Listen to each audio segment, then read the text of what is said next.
네, 안녕하세요. 황윤의 부동산 경제학 이호중입니다. 네, 오늘 오랜만에 또 단독 유튜브 인사드리고요. 네, 오늘 준비한 내용 빨리 말씀드렸어야 되는데 오늘도 여전히 좀 늦는 방송을 해드려가지고 죄송하다는 말씀 먼저 전해드리면서, 자, 지금 뭐 전세 시장 굉장히 불안하고, 그다음에 매매 시장도 지금 거래 급감 현상이 일어나면서 거래 절벽이 아니냐, 그래서 지금 뭐 굉장히 불안한 상황 중인데, 그럼에도 신고가를 갱신하고 있습니다. 실거주자들이 이제 집을 구해야 되는데 전세가 없다 보니까 지금이라도 영혼까지 끌어모아서 내 집을 마련해 놔야 되는 거 아니냐 하는 그런 불안감이 계속되고 있는 상황인데, 이럴수록 저희가 지금 생각해 봐야 되는 게 있습니다. 저희 이 가진 사람과 가지지 못한 사람의 이거 자본주의에서는 어쩔 수 없잖아요. 이 계층이라는 게 존재를 하는데, 저희가 그래서 어떤 경제 쪽에서도 통계청 자료에서도 보면 이 소득 1분위부터 5분위까지 이렇게 5개 이 등급으로 소득 분위를 이렇게 나눠가지고 통계를 작성하는 거를 저희가 볼 수 있거든요. 그런 계층이라는 게 자본주의 사회에서는 당연히 존재할 수밖에 없는 세상에서 우리가 이 계층을 이동할 수 있는 사다리는 이제 점점 없어지는 게 아닌가 싶은 마음에 또 실거주 시장, 그리고 투자하시는 분들의 투자 시장을 좀 전반적으로 분석해보는 시간 가져봤거든요. 전세 시장은 멸종될 것 같고요. 제가 볼 때는 이게 집값을 안정화시키는 정부의 어떤 방향이 지금 어떻게 진행되고 있는지, 그리고 우리는 이 가재, 붕어, 개구리로 계속 남아 있을 수밖에 없는지, 혹은 어떻게든 가진 사람 쪽에 편성이 될 수 있는 기회가 아직 남아 있는지, 그런 좀 불안하면서도 희망을 일면에는 또 가질 수 있는 그런 내용을 준비해서 좀 자료를 첨부해서 말씀을 드릴까 하니까 또 많은 분들 좀 주목해서 보셨으면 좋겠습니다. 네, 우선 뉴스 잠깐 보면요. 이거 좀 11월 9일자에 제가 이제 준비를 했었는데, 4년 전 8억 집이 20억이 됐다. 무주택자 분들은 정부에서 다주택을 규제하겠다, 집값을 안정화시켜서 다주택자들의 집을 뭐 평범한 서민들도 가질 수 있게 하겠다 해가지고 그걸 믿고 기다렸는데, 4년 전에 8억짜리 집이 20억이 돼 있다 보니까 내가 진짜 저 같아도 그럴 것 같아요. 그때 집 살 기회가 있었는데 전세를 살면서 집값이 떨어지기를 기다렸던 분들은 지금 잘 한번 생각해 보셨으면 좋겠습니다. 지금 와가지고 이 집값이 만약에 떨어지지 않고 이대로 유지가 된다면 우리가 이거 거주할 수 있는 그 상황이 될지. 밑에 보면은 뭐 임대차 3법은 무용지물이다. 근데 집을 2채 이상 소유한 임대인들이 뭐 자기가 들어와 살겠다고 하면, 지금 나는 집을 안 살고 전세를 살고 있는데 내쫓기는 상황이 되다 보니까 굉장히 좀 청원 게시판에 좀 굉장히 독서를 남기신 분이 계셨던 것 같아요. 서울에 평범한 집을 갖고자 한 게 내가 부자가 되기 위한 큰 꿈이었냐. 결혼하고 빚이 무서워서 전세로 시작했었는데 이게 이렇게 나를 좌절감으로 몰아갈지는 몰랐다. 예, 부동산으로 돈 벌어서 차라리 그때 집을 사서 그때 돈을 벌었으면 지금 아이한테 좋은 것을 마음대로 더 사주는 게 좋지 않겠느냐, 이런 얘기까지 하십니다. 결혼했던 2016년에 8억 하던 집이 현재 20억이다. 여기 나옵니다. 제가 앞서서 말씀드렸던 이제 노력해도 넘을 수 없는 신분의 벽이 생겼다. 저희가 진짜로 좀 이렇게 잘 새겨 들어야 되는 어떤 한탄인 것 같아요. 성실하게만 살아온 내가 몇 년을 더 분투해야 그 대열에 합류할 수 있겠냐. 저도 좀 암담하고 좀 굉장히 슬픈 얘기 중에 하나라고 제가 뉴스를 보고 나서 이렇게 소개를 시켜드리는데, 제가 이전에 말씀드렸잖아요. 그냥 그 부동산으로 간다 해서도 그렇고, 이제 매매를 손을 대가지고 매매값이 폭등을 했는데 전세도 손을 대면 전세도 또 이렇게 되는 거 아니냐. 그래서 제가 서울 아파트에 전세 수급지수 그 자료도 첨부를 해왔고, 그 다음에 그걸 또 뉴스를 보여드릴까 하는데, 최악의 전세는 아니고요. 전세 수급지수가 역대 최고랍니다. 우리 정부 설립 이후에 통계청 자료 수집 이후에 역대 최고고요. 전세 수급지수가 100을 기준으로 더 높으면은 전세 물량이 그만큼 어렵고, 그러니까 예를 들면 이거죠. 뭐 집을 구하고자 하는 사람 130명인데 집은 100개다. 뭐 이런 쪽으로 보면 될 것 같은데, 감정원은 또 130.1이라고 하고, 수급지수를 그냥 100을 기준으로 하는 건데요. 이거 민간 이제 시세 조사 단체죠. KB 부동산 시세라는 데서 조사를 해보니까 수급지수가 감정원하고 굉장히 많이 차이가 납니다. 191.1, 그러니까 200이 최고점인데, 어쨌든 뭐 둘 다 100은 넘어가니까 전세 시장이 수급 불균형이 이뤄지고 있다라는 자료는 뭐 명확한 것 같아요. 어쨌든 전세는 이제 씨가 말랐고 전세 가격은 저희가 지금 시장 나가서 체감해 보시면 누구나 아시다시피 지금 굉장히 가격이 폭등한 상황입니다. 은행은 또 대출을 줄인다고 얘기가 나왔습니다. 무슨 대출이요? 전세 대출을 줄인답니다. 이제 실거주하는 사람들이 전세를 얻을 수밖에 없는 상황이 매매가를 내 가진 자산으로 대출도 안 나오고 도저히 살 수가 없어서 그 대안으로 전세를 살아야 되는 상황인데 전세값도 지금 중위 가격이 뭐 5억이 넘어가서 6억 가까이가 된다고 하잖아요. 근데 그 현금을 5, 6억을 갖고 있는 사람들이 몇 명이나 되겠습니까? 그러면 은행에서 일부 대출을 받아가지고 전세금을 충당할 수밖에 없는데 이 전세 대출이 너무 비중이 높아지다 보니까 은행에서도 부실 위험이 있다라고 판단을 했던 것 같습니다. 전세 대출 잔액이 100조 원을 넘었고 이게 또 역대 최고치랍니다. 그러니까 은행은 이제 전세 대출 회수가 안 될까봐 지금 이제 정부에서는 보완책을 마련을 일부 해놨죠. 임대사업자에 대해서는 전세 대출에 대한 보증보험을 필히 들어서 전세입자가 뭐 전세금을 되돌려받지 못하는 경우가 생기지 않도록 안전망을 마련했다라고 하는데 은행 입장에서는 전혀 다르게 또 보겠죠. 부실해져서 만약에 허그에서 보증보험을 못 받는 경우, 그러니까 일반 임대사업자가 아닌 일반 임대를 놓으시는 분들, 민간 임대 시장에서 부실세건이 발생을 하면 은행이 굉장히 타격을 입을 수 있으니까 전세 대출 비율을 점점 이제 줄여가면서 안전장치를 지금이라도 마련을 하겠다는 얘기입니다. 근데 저희 입장에서 어떻습니까? 전세 만기가 다가와가지고 다른 집을 구해야 되는데 전세값은 막 2, 3억씩 올랐다는 뉴스가 매일마다 나오고요. 그 돈이 모자라니까 더 대출을 받아야 되잖아요. 근데 더 대출 받으려고 그랬는데 은행에서 대출을 안 해준다는 얘기거든요. 이러니까 이제 월세로 전환할 수밖에 없는 비참한 상황이 올 수 있다는 얘기입니다. 그래서 자료를 봤습니다. 이게 KB 부동산 시세에서 이제 11월 달까지 전세 수급 동향 자료를 제가 다운을 받아서 봤는데요. 이거 보여드리겠습니다.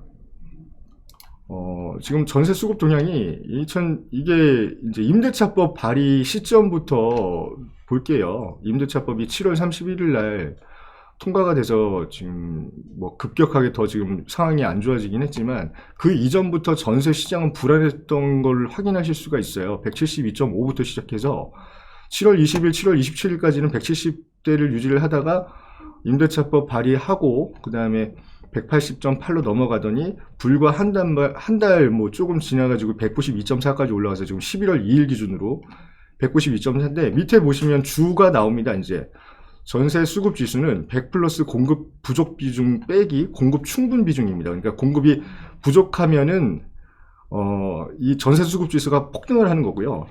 전세 물량은 쏟아져 나오는데 수요가 없다 그러면 이게 이제 100 이하로 떨어지는 거거든요. 밑에 보면 전세 수급 지수는 0에서 200 범위 이내이며 지수가 100을 초과할수록 공급 부족 비중이 높음이라고 이제 나와 있는데 거의 끝까지 갔다라고 볼 수 있겠죠. 거의 끝까지 갔습니다. 이제 저희가 전세 물량이 이보다 모자랄 수 없는 지경까지 왔다라고 봐도 무방할 것 같습니다. 그럼 전세 가격 동향도 한번 볼게요.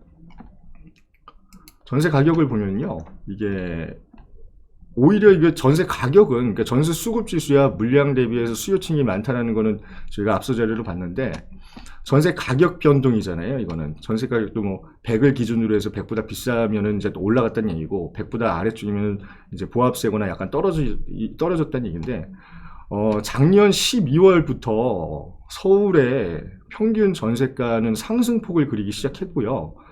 한 번도 올해 들어서는 떨어진 적이 없습니다. 상승폭을 가면 갈수록 키워가면서 지금은 이제 107.2라는 가격 지수를 보이고 있는데 임대차법 이후로 급격하게 늘어난 거 확인하실 수가 있죠. 그러니까 102.4에서 107.2. 그러니까 이 전까지는 만 1년 동안 거의 3을 넘지 않았던 전세 가격 지수 상승폭이 불과 석 달 만에 지금 4.8에서 뭐 5 가까이 지수가 이제 한꺼번에 급등을 했습니다. 이거 뭐 그러면은 지금 거래 절벽이라고 앞서 말씀드렸는데 당연히 거래 절벽이 오면 사고자 하는 사람이 없어서 거래가 안 되는 거 아니냐. 그러면 물량이 많이 풀려 있어야 되거든요. 물량이 많이 풀려 있는데 사고자 하는 사람이 없으면 이 매수 우위 지수라고 하잖아요. 그러니까 매수하는 사람이 더 갑이다. 물량이 많은데 내가 선택지가 많다 보니까 이 집을 살려고 그러다가 고민해보고, 저 집을 살려고 그러다가도 고민해보고, 이러면서 매도자들끼리 경쟁을 하면서 가격을 조정하면 가격이 낮아지는 게 이제 매수 우위 지수거든요. 지금은 매도 우위 지수일까요? 매수 우위 지수일까요? 그러니까 제가 말씀드렸던 게 공급이 많으면 가격이 떨어지는 거고 수요가 많으면 가격이 올라가는 겁니다. 근데 기현상이 벌어지고 있죠. 자, 2020년 1월부터 2020년 10월까지 우리가 2019년 12월 16일에 대출 규제 강력하게 쓰면서 거의 뭐 부동산 규제의 끝판왕이다라고 했던 12, 16 규제 이후에도 지금 만 1년 동안 만 1년이 아니라 만 10개월입니다. 서울 평균 가격이 이제 7.03%가 올랐고요. 특히나 뭐 저희가 풍선 효과다 뭐다 해가지고 지금 뭐 혼란스럽고 굉장히 막 신고가를 경신하고 있는 강북 지역은 무려 7.56%가 올랐네요. 여기 밑에 보시면은 수도권을 제외하고 세종시는 진짜 10개월 만에 27.51%가 가격 상승이 이뤄졌다라는 이 변동률. 이게 주택이 아파트만, 뭐, 아파트를 위주로 우선 책정이 됐겠지만, 주택 유형 전체를 포함해서입니다. 그러니까 아파트 가격은 우리가 가장 좋아하는 집의 형태로서 아파트 가격이 변동을 제일 먼저 하잖아요. 그러니까 비중이 제일 클 거고, 주택 유형별 비중도 아파트가 지금 서울 내에 50%가 넘게 차지하고 있기 때문에 나머지 다세대 단독, 다가구 같은 쪽은 비중이 상대적으로 작다는 얘기거든요. 그러니까 그 비중을 다 합쳐서도 지금 서울이 7%가 넘게 상승을 했다는 얘기고, 세종시 같은 경우는 무려 27.5%가 넘게 가격 상승이 이루어졌다는 얘기입니다. 올 한 해에 있었던 이게 표예요. 그러니까 이게 과연 아파트 가격 잡혔다라고 저희가 볼 수 있을지 좀 의문이다. 그러니까 집 가격을 말씀드리는 겁니다. 아파트뿐만이 아니라 지금 이게 다세대 가격으로 더 지금 전이가 되면서 같이 상승을 하고 있거든요. 그 와중에 다세대는 또 내년에 당장 이제 추진할 재개발 대상지에 이제 다세대들이 대량 포함이 되어 있기 때문에 서울 내 지역에 20군데라고 해서 저희가 몇 평방미터인지 뭐 집이 몇 개가 편성이 될지는 모르겠지만 내년 이후에는 다세대 가격이 더 폭등할 만한 여지가 있기 때문에 제가 이런 자료를 좀 눈여겨보셨으면 한다 말씀을 드리겠습니다. 자, 이제 제가 이거 누차 말씀드렸던 건데요.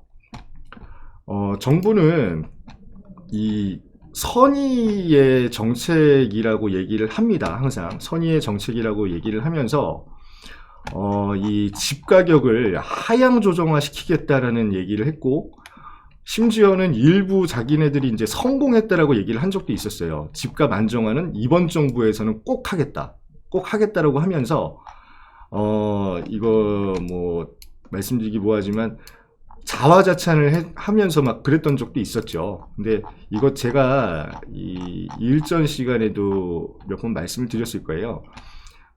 이 정부 들어서 이제 집가격 정책 자체가 집을 잡겠다라는 발상 자체도 좀 저는 이제 의심이 됐었지만, 이게 발상의 문제라기보다는 정책의 부작용이 1차적이다. 그래서 제가 이거 시계열표를 따라서 아파트 매매 가격 증감 표를 좀 보여드릴 텐데요.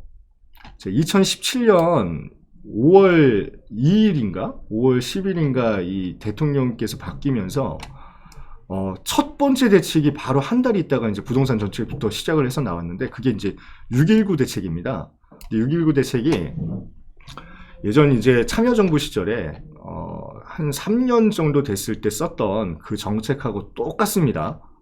예를 들어 이제 보유세 인상이라든가 분양가 상한제 적용이라든가 830 대책인가 그랬을 거예요. 그 정책 이후로 집 가격이 굉장히 많이 폭등한 적이 있었는데 이제 이번 정부 들어서 그 정책을 그대로 갖다가 다시 시작을 하게 됩니다. 그게 6.19 대책이라고 보면 될 거고, 이전 참여정부 때는 제가 집권 3년 차에 이 정책을 썼는데 그 와중에 폭등을 했다 그랬잖아요.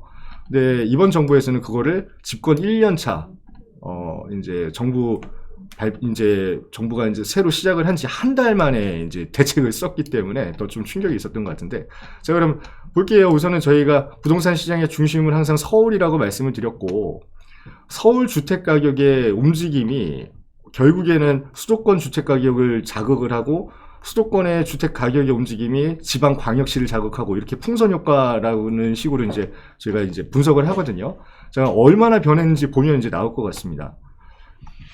2017년 1월 30일 뭐 이제 박근혜 정부 마지막이니까 초반인데 서울 집값 가격이 올라가고 있었어요. 계속 이제 2017년 1월달 0.01% 상승, 0% 상승이니까 이거 뭐 가격 멈춰 있다가 0.1, 0.1, 0.2, 뭐 0.3 많이 올라서 0.5 이거 지금 그때 기억나십니까? 빚을 내서라도 집을 사라. 이 부동산 경기가 침체되면 은행도 힘들고 나라가 이제 성장하는데 유동성이 이게 약화하기 때문에 한계가 있으니까 가장 크게 움직일 수 있는 돈이라는 부동산을 대출로 인해서라도 시장을 활성화시키자 그런 대책을 막 쏟아내던 상황이었습니다. 그런데 이번 정부에서 이때까지 그 여파가 미치고 있다라고 하면서 지금 LTV 규제랑 이제 투기과열지구부터 해서 뭐 40% LTV 규제 들어간 지가 지금 한 2년이 넘어가는데 이때까지 그 얘기를 하고 있으니까 좀 답답합니다. 근데 볼게요. 이제 5월 달에 정부가 바뀌었다고 했잖아요. 정부가 바뀌고 나서 부동산 대책을 검토하고 있겠다. 지금 뭐 우리는 항상 이제 부동산에 신경을 많이 쓰니까 부동산 가격 검토하겠다 그래가지고 대책을 준비하고 있다라고 했을 때부터 가격이 움직이기 시작을 합니다. 0.05% 뭐 0.01% 움직이던 가격이 보세요. 6.17 대책 발표를 앞두고 예고를 했습니다. 예고를 하다 보니까 갑자기 5월 22일자 주간 발표에는 0.09%가 오르고요. 대책이 임박해서 발표가 임박해지니까 0.13에서 0.3%로 폭등을 합니다. 0.3, 6월 12일에 0.33, 6월 19일에 0.23 발표하고 난 이후입니다. 0.23, 23, 16, 23 막 이렇게 올라가죠. 심지어 7월 31일 날은 0.37%로 이 해당 이 기간에 최고 상승률을 기록을 하거든요. 여기까지는 뭐 이제 강력한 규제책이 나오니까 우리가 대비를 해야겠다 해서 그 이전에라도 집을 사야겠다라는 시장을 단기적으로 충격을 줬다. 이런 부작용이 나올 수도 있다. 이렇게 저는 생각을 하니까 이거는 뭐 차치하고 다음으로 넘어가 볼게요. 자, 다음으로 넘어가면서 후속 조치가 이제 파리 대책이 나옵니다. 파리 대책. 네, 파리 대책은 우리가 이제 무섭죠. 여기서 이제 투기과열지구 조정하고 뭐 여러 가지 또 이제 강력한 진짜 파리 대책이랑 굉장히 강력한 규제책이 또 나왔다. 파리 대책을 시행하고 나니까 갑자기 딱 잠잠해졌죠. 이 구간을 보면 0.37% 직전 주까지 이렇게 급등했던 가격이 일시적으로 멈춥니다. 일시적으로 멈췄다가 다시 9월 25일부터요. 0.1%를 상회하는 상승률이 거의 한 달, 두 달, 세 달, 네 달, 다섯 달, 6개월 차까지, 뭐 7개월 차까지, 8, 9, 10, 15 거의 1년 다 돼갈 때까지 본격적인 상승을 이뤄내기 시작을 하고요. 이 와중에 또 무슨 또 시그널이 나왔냐면 2017년 12월 13일 날 이게 제가 제일 좀 어이가 없었던 건데 임대주택 등록 활성화 방안을 발표를 합니다. 그러니까 임대사업자 지금이라도 세를 놓고 있는 다주택자들은 이 집을 10년 동안 보유하고 임대를 계속 넣으면 혜택을 주겠다라고 하면서 임대사업자를 투명하게 신고를 하면서 세금 내 거 내고 민간시장 안정화를 시키는 대신에 우리가 양도세 혜택, 종부세 혜택을 주겠다고 하면서 임대사업 등록 활성화 대책을 펴는데 그때부터 이 기존에 가지고 있던 사람들도 임대주택을 등록을 했지만 신규 유입자, 그러니까 신규로 집을 추가로 매수하면서 임대 등록을 시작하는 사람들이 굉장히 늘어났죠. 그 이후로 너도 나도 매수에 뛰어들기 시작하면서 가격이 더 폭등을 하기 시작하죠. 그래서 임대사업 등록 활성화 대책을 하고 나서 이후에 거의 0.1% 중반대에서 왔다 갔다 하던 집값 상승률이 갑자기 0.3%대로 또 폭등을 하기 시작합니다. 그 이후로 쭉 또 진행이 됩니다. 집값 상승이. 자, 어느 정도 약발이 먹혔는지 이제 2018년 5월 달이 되니까 약간 수그러들어요. 0.1% 아래쪽으로 또 내려오기 시작했습니다. 근데 이게 제가 나중에 계산해 드릴 거거든요. 0.09% 상승률이라는 게 작은 게 아닙니다. 우선 1차적으로 이게 0.1% 주간에 올랐다 그러면 엄청나게 큰 폭의 상승이거든요. 근데 이게 서울 집값이라는 게 그때까지도 우리가 오르긴 올랐지만 거품이다. 언젠간 떨어질 거다라고 지금 이때부터 얘기가 나오기 시작했고 폭락론자들이 가장 강력하게 이 집값은 정상이 아니다. 비정상이고 지금이 최고점이니까 꼭지 잡고 상투 잡고 나중에 후회할 일 하지 마라라고 했던 게 이 시점이었다고 저는 생각을 해요. 저도 이때 보면서 야, 이거 언제까지 오를 건가? 대책이 또 나올 건가? 그 생각을 많이 했었는데 우려가 현실이 됐죠. 9.13 대책이라는 게 나오기 시작하고 집값이 여기까지 올랐으니까 이제 상투 잡은 거고 우리는 떨어질 일만 나왔고 다음 대책이 나오면 충격파가 엄청 클 거다라고 했는데 9.13 대책 직전에 가장 큰 폭의 또 미친 듯한 상승률을 기록을 하죠. 왜? 임대사업 등록을 더 이상 유명무실한 제도로 만들어버렸기 때문에 네. 이번 기회 아니면은 세금에 대한 절세 혜택을 주지 않겠다라는 얘기를 하는 시점이 9.13 대책 전후가 됩니다. 그러니까 갑자기 많은 사람들이 마지막 기회를 잡으려고 임대사업을 대량 등록하기 시작하면서 집값이 무려 9월 17일 날 보면은 1.2%가 서울의 주간의 상승률을 기록을 하네요. 근데 여러분 이거 제가 나중에 계산해 드리겠다고 했잖아요. 이게 복리로 올라가는 겁니다. 그러니까 단일 그냥 뭐 우리가 10억짜리 집이다. 예를 들어서 내가 그런 고가주택을 갖고 있다고 했을 때 9월 25일 날 0.11% 올랐으면 1억짜리 집에 1%가 100이니까 100만원, 110만원 정도 올랐다라고 생각할 수가 있잖아요. 근데 그 다음 주에 보니까 0.1%가 또 올랐어요. 그러면 나는 10억짜리 집을 10억 110만원이 올라 있는 상황에서 거기서 0.1%가 또 오른 겁니다. 그리고 그 오른 가격에서 0.15%가 또 오른 거고요. 그렇게 계속해서 붙여가면서 상승을 하는 거니까 이거 나중에 제가 그냥 지금 현재 상황 6.17 대책 이후에 그 주택 가격을 제가 이렇게 잘 이거 수식 같은 걸 수학을 못 해가지고 일일이 제가 공학기 계산기로 쳐가지고 계산한 게 있으니까 나중에 보여드리기로 하고요. 그러니까 이게 누적돼서 계속해서 주간에 올라가는 폭이 계속 커지는 건데 이게 절정에 달했을 때는 무려 9.13 대책 바로 직후에 서울의 주간 아파트 상승률이 1.2%가 넘었다는 얘기니까 뭐 이거 말할 것도 없습니다. 특히나 강북구 같은 경우는 1.79%. 이거 미친 거죠, 진짜로. 제가 볼 때 이거 정상이 아니거든요. 어쨌든 이렇게 9.13 대책의 후폭풍이 가라앉고 나서 이제 등록할 만한 사람들은 어느 정도 이제 또 매수세가 이제 멈췄겠죠. 그러니까 수요층이 잠잠해진 겁니다. 그러고 나니까 또 이제 변동률이 마이너스를 심지어 기록하기도 하는데 이때 이제 또 이제 하락할 거다라고 하는 사람들은 이 기조가 계속 되니까 또 지켜보자라고 했던 게 저는 이제 생생하게 기억이 나거든요. 그러고 나서 집값이 조금 이제 안정화, 그러니까 마이너스로 가서 재정상 가격을 찾는 게 이제 저희 기준에서 봤을 때, 일반 서민 기준으로 봤을 때 5억짜리 집이 만약에 10억이 됐는데 이게 10억에서 내려가기 시작하니까 9억 8천까지 떨어졌단 말이죠. 그럼 그때부터 쭉 떨어져가지고 다시 5억이 돼야 정상이라고 생각하잖아요. 우리는 지금. 근데 그게 내려가서 9억 8천쯤 되고 나서 다시 올라가기 시작을 하는 거죠. 그러니까 당황스럽죠, 우선은. 누적 해가지고 내려갈 때는 큰 폭으로 내려가봤자 0.05%씩 내려가서 누적으로 한 2, 3천만 원이 빠져서 이제 9억 한 7천만 원, 9억 8천만 원이 됐다라고 평균 가격이 내려간다 우리가 박수치고 있었는데 일부에서 그렇습니다. 다시 반등을 하기 시작하네요. 다시 반등을 하기 시작할 때는 꼭 대책이 있습니다. 이게 민간 택지 분양가 상한제 발표를 임박한 때였거든요. 그러니까 분양가 상한제 발표라는 게 우리가 막연하게 생각해서 지금 로또 청약이라고 하잖아요. 로또 청약 광풍을 일으킨 이게 이제 제가 볼 때는 정책 주범이에요. 그러니까 청약을 넣었을 때 주변 시세보다 내 일반 분양 받는 사람들이 획기적으로 낮은 가격으로 청약을 받을 수 있게 됐기 때문에 그러면 1차적으로 정부에서 이렇게 생각했을 거예요. 지금 기존 주택을 매수하려고 경쟁적으로 뛰어드는 거는 잠시 멈춰놓고 청약을 기다리는 사람들이 늘어날 거다. 청약을 기다리는 사람들은 그 청약에서 하나 당첨이 되면 주변 시세보다 획기적으로 싼 가격이기 때문에 당장 차익을 볼 수 있고 이것도 투기 아닙니까? 그러면 차익을 보는 거를 기다리면서 내가 집을 사지 않고 전세살이를 하면서 그 기회만 노리고 있을 거다라고 하면 당연히 뭐 이게 뭐 성공적이라고 할 수도 있겠죠. 그렇게 됐으니까요. 하지만 그거랑 맞춰가지고 정부가 간과한 게 그만큼의 물량에 대한 공급을 전혀 이제 마련을 해놓지 않고 우선 급하게 그냥 대책을 내놨기 때문에 또 이렇게 상승세가 일어날 거라고 보는데 어쨌든 민간 택지 분양가 상한제를 발표하니까 시장은 바뀌는데요. 시장이 또 다시 반등으로 바뀌는데 왜 그러냐면 공급 물량이 없기 때문에 그래요.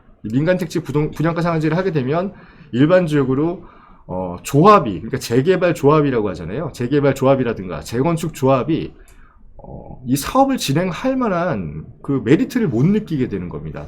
그러니까 조합원 분양가가 비싸지기 때문에 그렇죠. 그러니까 조합원이 자기가 갖고 있던 집을 새로 짓는데 내가 일반 분양 받는 사람하고 거의 차이가 없게끔 이 사업비를 내야 되니까 지금 이 상황에서는 하지 말자. 언젠가 분양가 상한제가 또 폐지되면 조합원 입장에서 굉장히 혜택을 많이 받는 시장이 다시 돌아올 거기 때문에 지금은 좀 눈치 보기를 하면서 기다려보자 하니까 공급이 더 줄어들 수밖에 없는 상황이 벌어지겠죠. 공급이 줄어들다 보니까 수요는 항상 존재를 하는데 수요 공급 원칙이라고 했잖아요. 그러니까 더 수요층이 더 이제 매달리는 입장이 되니까 매도자 우위 시장이 오겠죠. 그러니까 가격이 또 반등을 하기 시작했죠. 또 쭉 올라가기 시작합니다. 언제까지? 계속 올라갑니다. 계속 올라가다가 이제 2019년 12월 16일 날 계속 올라가다가 또 중간에 잠깐 주춤한 적도 있었는데요. 12, 16 대책을 내놓습니다. 이제 앞으로 진짜 집 사지 마라. 이 고가주택은 더더욱 손대지 마라. 대출 규제를 완벽하게 시행을 해서 너희들이 집을 살 수 있는 모든 방법을 내가 다 틀어막겠다라는 대책이 12, 16 대책인데 우선은 12, 16 대책쯤 해서 또 발표가 나올 때쯤 되니까 서울의 집값 보세요. 이 변동률을. 이때만 해도 3%, 4%가 한꺼번에 또 올랐던 것 같고요. 이 상황에서 또 잠잠해지고 있다 보니까 이제 6.17 대책 할 때 한 번 더 올랐고, 그 다음에 연속해서 7.10 대책을 발표했을 때 최고점을 또 찍습니다. 근데 이거 표 이제 다 보여드렸습니다. 여러분들 뭔가 좀 이상한 거 보지 못하셨어요? 저는 좀 이거 보시면서 뭘 느꼈으면 좋겠다라는 생각을 제가 말씀을 드리는 건데, 여러분들이 좀 이상하다고 생각을 하셔야 돼요. 이거 보시면서. 뭐가 이상할까요? 이 대책을 쓰니까 갑자기 폭등하는 게 눈에 보이지 않으셨어요? 6.19 대책 썼을 때, 8.2 대책 썼을 때, 그 다음에 가계부채 종합대책이라든가 주거복지 로드맵 같은 거는 대책 축에도 못 끼죠. 8.27 대책도 말 그대로 주거지원에 관한 대책이었으니까. 우리가 규제책이라는 걸 썼을 때마다 시장이 반응을 합니다. 그러니까 반응을 하고 그 반응에 익숙해지면은 상승폭이 완전히 꺾이는 게 아니라 줄어들면서 그냥 안정세를 찾아가는데, 그럴 때마다 또 규제를 쓰고 또 규제를 쓰고 또 규제를 써요. 그러면 규제 쓴 날짜마다 시계열표를 보면 가격이 반응하면서 급등한다는 걸 확인하셨을 거예요. 그러면 이거 제가 이 24번의 부동산 대책제를 썼잖아요. 저희가 항상 말씀드리는 거, 가만 내비두면 시장은 자연스럽게 안정화를 찾아가면서 자생을 하게 되는데 그때마다 개입을 해요. 그때마다 개입하면서 가격을 움직이려고 하거든요. 그게 떨어지는 움직임을 보이면 다행이지만 24번째 대책을 쓰는 동안 계속해서 반응하면서 우상향을 지금 보이고 있는데, 계속해서 이런 유명무실한, 어떻게 보면 대책을 계속해서 쏟아내고 있다는 걸 여러분께서 보셨으면 좋겠으니까 제가 이거를 보여드린 겁니다. 자, 그러면 지금 위를 한번 또 볼게요. 자, 제가 6.17 대책 이후로만 보여드리겠다고 했잖아요. 6.17 대책 이후로 제가 볼게요. 자, 6월 17일, 6월 15일자부터 반응을 하기 시작하는데, 자, 보겠습니다, 이제. 6.17 대책 이전에 또 잠잠했던 적이 있었잖아요. 이게 12, 16 대책의 후폭풍이 끝나고 3월 23일자부터는 4월 20일쯤 가면은 이제 주간 변동률이, 아파트 가격 변동률이 제로에 수렴을 합니다. 제로에 수렴을 해서 그 와중에도 지금이라도 사야 되나 싶은 사람들이 사고 팔고 했겠죠. 그러니까 가격이 올라가고 하고 하는데, 갑자기 6월달 초순, 5월달 후반기에 가서 또 이게 두 번째였네요. 그때 가서 규제책을 더 준비하겠다라고 발표를 이제 하니까 시장이 즉각 반응하기 시작하죠. 6월 15일 이후에 집값을 이때까지도 안정화하겠다고 얘기를 했는데 0.44%로 올라가고 0.49%, 0.63%, 이 붉은색 히트맵이 나와 있네요. 엄청 많이 급등을 하게 되는데, 이 이후로 710 대책까지 겹치면서 굉장히 단기간에 또 급등을 합니다. 아파트 가격이요. 근데 아파트 가격만 그런 게 아니라 나중에 표 보여드리겠습니다. 이게 아파트를 못 들어가는 사람들 입장에서는 다세대로 옮겨 타기 시작하면서 다세대 가격도 급등하는 거 제가 보여드릴 거예요. 그러고 나서 이때까지 유지가 돼 있는 겁니다. 지금 11월 16일이죠. 오늘 날짜 11월 27일인데 지난주 이게 조사까지 포함하면 평균 0.3%씩 주간 단위로 올라가는 겁니다. 그러니까 이거 그냥 단순 계산으로 한 달에 1.2% 넘게 지금 급등을 하고 있다는 얘기거든요. 그러니까 10억짜리 집이 1.2%면 얼마입니까? 1200만 원씩 오른다는 얘기잖아요. 1년이면 얼마입니까? 내년에 11억 2천 되겠네요. 이거 단순 계산할 때 그러는 거예요. 그래서 제가 이게 단순 계산이라고 하면은 저희가 저도 마찬가지예요. 저 산수 되게 못해가지고 이거 뭐 보여드리려면 제가 이거 해야 되는데, 저 이제 계산을 한번 해봤어요. 그래서 이게 공학계산기 썼다 그랬잖아요. 제가 이거 공학계산기로 써서 6.17 이후에 그냥 0.22% 복리로 더해서 10억짜리 집을 기준으로 5억짜리 집을 기준으로 제가 계산해봤습니다.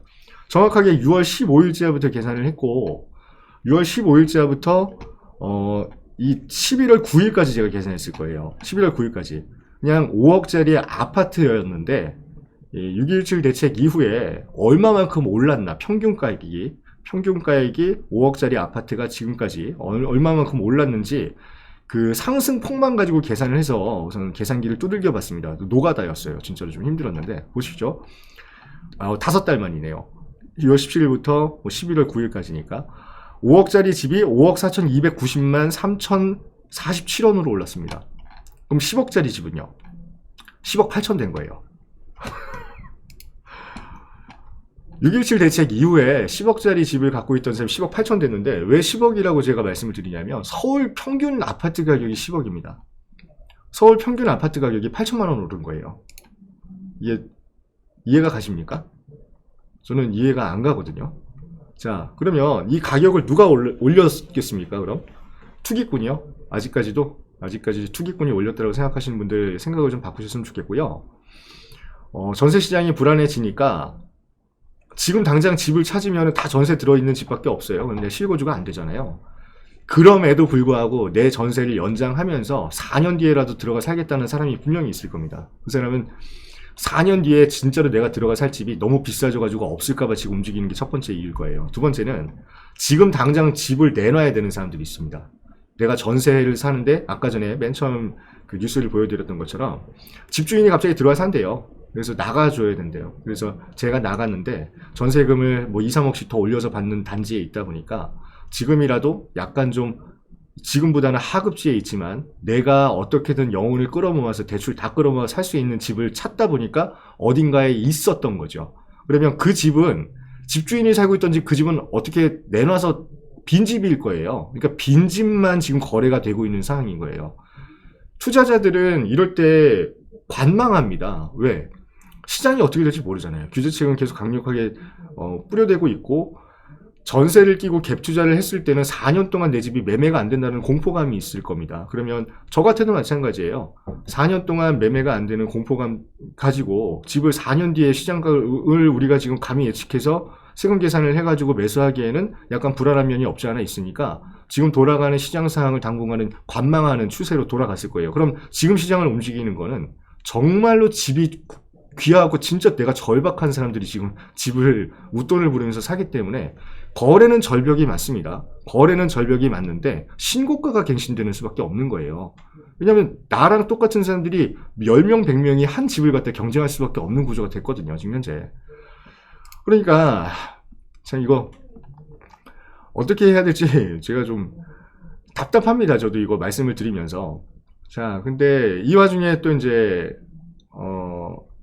뭐 이전에 말씀드렸지만 전세 지금 놓고 있는 사람들한테는 세무검증 들어가겠다, 뭐 굉장히 다주택 운영하고 있으면서 보증금 제대로 신고 안 한 거 아니냐 해서 세무검증 들어간다고 하고, 그 이후에 또 정부가 또 이제 어떤 보완책을, 그러니까 임대차 3법을 발의를 했고, 임대차 3법 때문에 전세 물량이 뭐 씨가 마르고 전세 시장이 불안해지고 사람들 아우성이 커지니까 또 대책을 흘리기 시작하는데, 자 이제 발의를 한 대책들만 우선 보겠습니다.